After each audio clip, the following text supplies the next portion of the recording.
Hello and welcome to a CBK gaming review. Today I'm looking at The Pirate Republic from Greenfeet Games.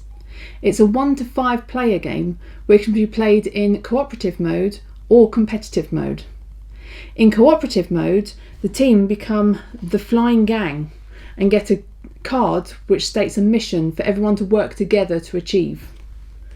In competitive mode, each player is a pirate captain, and you're sailing around the seas trying to gain your reputation, pillaging boats and land and gaining as much swagger as you can, and the winner is the character with the most swagger. Now I'm going to start by looking at content. I've got on display here some of the content that you get in the box, but some of it is extra as we went for the Kickstarter pledge and we decided to go for the metal boats, which are lovely quality, but in the core box you do get plastic ones, but you get black ones for the players' pirate ships, and there are red and yellow for the different elements that you'll be battling against. Inside the box are the pirate sheets. These are based on actual pirates of the time, and each player can pick the pirate that they want to play. The sheets are clearly laid out with what actions you can take on your turn and in what order you play.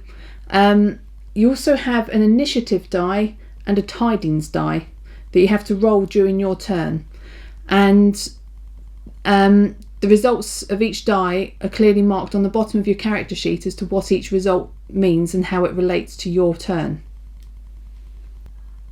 Each pirate gets a set of personalised markers together with a pirate ship miniature and a deck of 12 cards.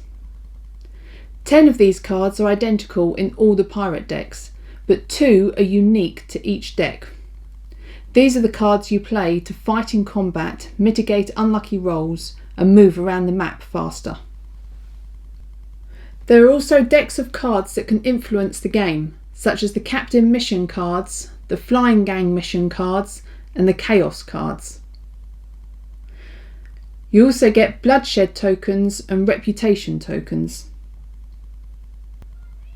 Overall, the content is great, and I would quite happily give it an 8 out of 10. And the quality. The card that's used is good. The font that goes throughout the rulebook gives a lovely 18th century pirate feel to everything. And the tokens are good quality, nice thick card. But I have one little problem. The miniatures for the pirate ships are all the same colour. In the base game, they're all black. If you decide to buy the additional metal ones, they're all silver metal. So unless you're prepared to paint them, all the characters' ships are going to look identical. So you mustn't lose track of where you are on the map, because otherwise you end up moving someone else's ship. And for that, I have to give it a 6 out of 10 for quality. Now moving on to complexity. It's not that hard a game to learn, and the rules are set out wonderfully. They're simple, concise, and they take you through the turn of each player, and they have good examples in there. So complexity, you can quite easily sit down and learn this as you play, and so I'd give it an 8 out of 10. Now moving on to repeatability. At the start of the game, you set out these tokens, which are ship tokens, and these are who you're going to fight as you sail through the seas. Now they're shuffled, and you have 30 laid out in random places based on the territory cards that you draw. So what you're going to come up against can change every time.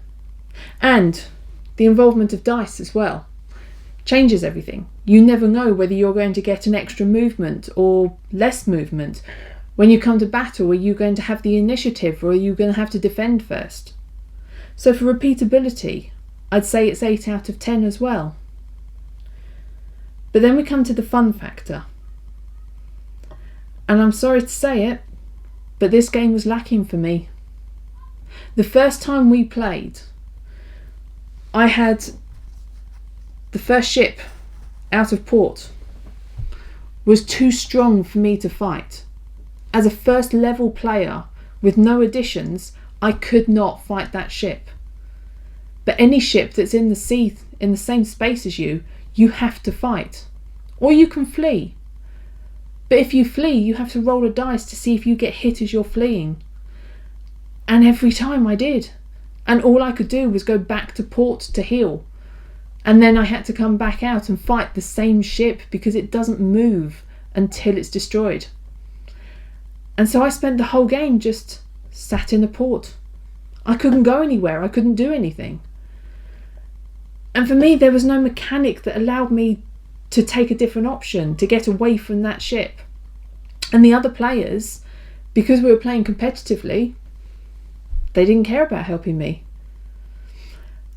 Also, we had one of the treasure fleets turn up, which comes on this die. But there's a 1 in 6 chance of it appearing, which is fine. But then there's a 1 in 6 chance of it moving. And when it appeared for us, it moved 1 space during the entire game. So it lost the feel of the dramatics of how quickly can we get to that ship to go and try and get the gold from it. Can we sink it? There was no point because it just sat there. And every round is meant to be 2 years of history. Well, that means that in 4 years, that Spanish galleon with all the gold moved 5 miles up the coast.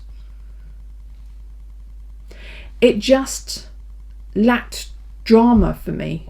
And I don't know, if I've interpreted the rules incorrectly or I'm missing something, please let me know in the comments below, because I would love to enjoy this game. But I couldn't. I'm sorry. And so for me, it only gets a 2 out of 10 for fun. I hate the idea of a game just sitting on the shelf going to waste, but at the moment, unless anyone can change my mind, that's where this one is. Thank you for watching, and please do comment below if I've missed anything or if you've got any house rules that you think could improve it. Let me know and give me a like, please. Thanks for watching.